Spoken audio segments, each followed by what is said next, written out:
আজকে রান্না করব সয়াবিন তরকারি। ভাবলাম তোমাদের সাথে একটু শেয়ার করি।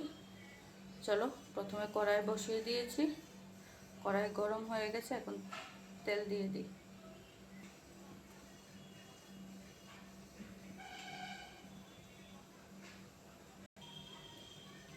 তেল গরম হয়ে গেছে,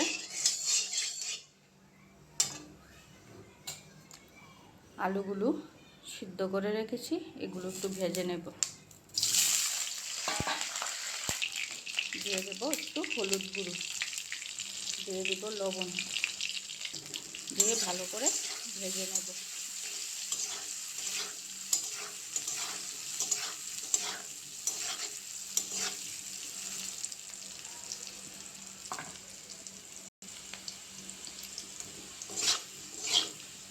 আলুগুলো ভাজা হয়ে গেছে, এখন নামিয়ে নেব।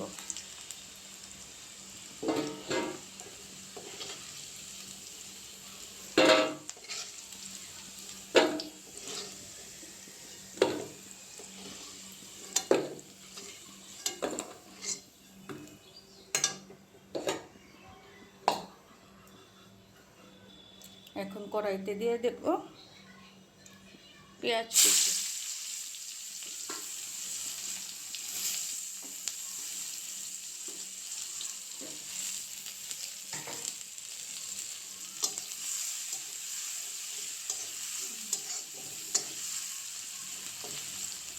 পেঁয়াজগুলো একটু ভাজি ভাজি করে নেব।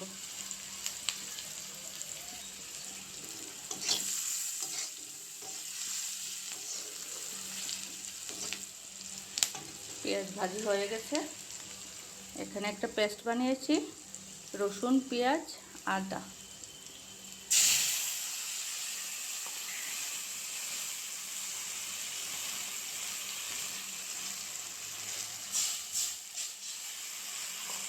বাটিটা দিয়ে একটু জল দিয়ে দিলাম।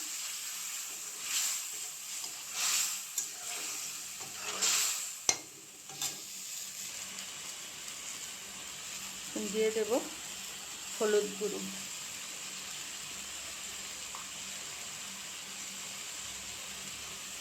জিরে গুঁড়ো, ধনে গুঁড়ো, স্বাদ অনুসারে লবণ। হ্যাঁ, আরেকটা কথা বলতে ভুলে গেছি, আমার সেই পেস্টটার মধ্যে কাঁচামরিচও ছিল, কাঁচামরিচ পেস্টও দিয়ে দিয়েছি। আদা, রসুন, পেঁয়াজ সঙ্গে কাঁচামরিচ পেস্ট দিয়ে দিয়েছি। এখন মশলাটা ভালো করে ভেজে নেব।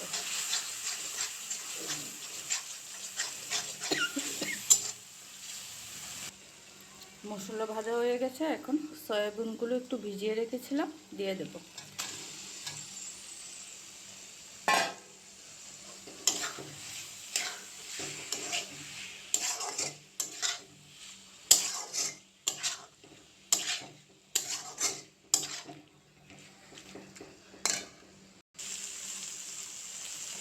সয়াবিন ভাজা হয়ে গেছে, এখন আলু ভেজে রেখেছিলাম, এই আলুগুলো দিয়ে দেব।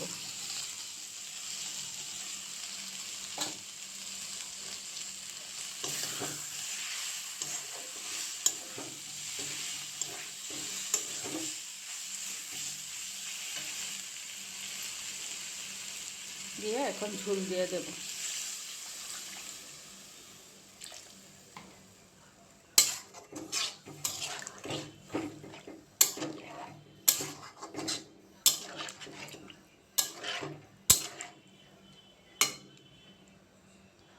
ভালো করে বলক ওঠা পর্যন্ত অপেক্ষা করব। সয়াবিন আমার বলক উঠে গেছে ভালো করে, এখন গরম মশলার গুঁড়ো দিয়ে নামিয়ে নেব।